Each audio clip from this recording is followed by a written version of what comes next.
Halo teman-teman. Nah, di video kali ini saya akan membahas tentang soal pemahaman membaca dan menulis. Nah, jangan lupa ya, like, comment, and subscribe. Dan kita langsung aja ke soalnya. Ini soalnya. Bla bla bla bla.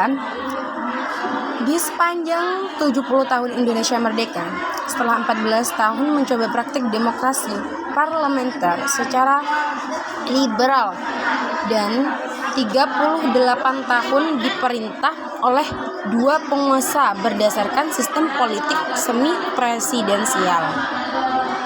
Bla bla bla.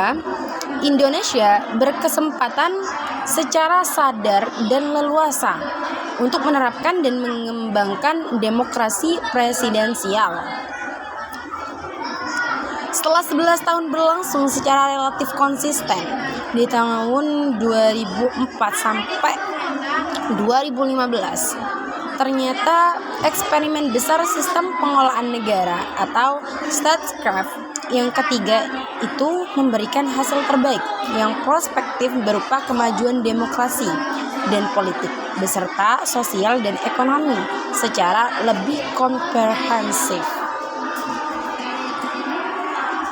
Ada beberapa argumen.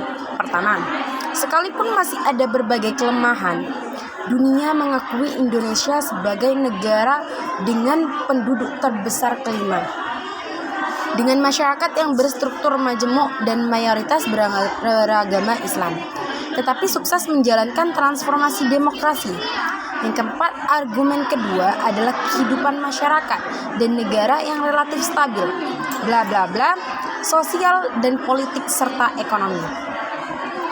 Ketiga, sekalipun tertinggal dari kemajuan pembangunan di bawah sistem otoriter, tetapi sistem demokrasi presidensial berhasil mencapai pertumbuhan ekonomi produk domestik bruto sebesar 5-6% per tahun.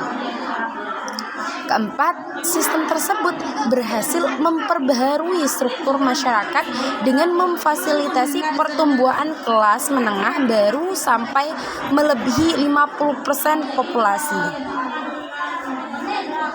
Tentunya, upaya merealisasikan potensi besar untuk menjadikan Indonesia sebagai negara besar dan kuat dunia bukan saja memerlukan rencana aksi dan strategi yang tepat, melainkan lebih jauh membutuhkan landasan legal formal yang hanya bisa disediakan dengan menyempurnakan substansi dan prosedur, serta koherensi atas segenap peraturan perundangan mulai dari Undang-Undang Dasar Negara Republik Indonesia tahun 1945 sampai undang-undang yang berhubungan dengan politik atau parpol, pileg, pilpres, MD3, kementerian, Pemda, pilkada, desa.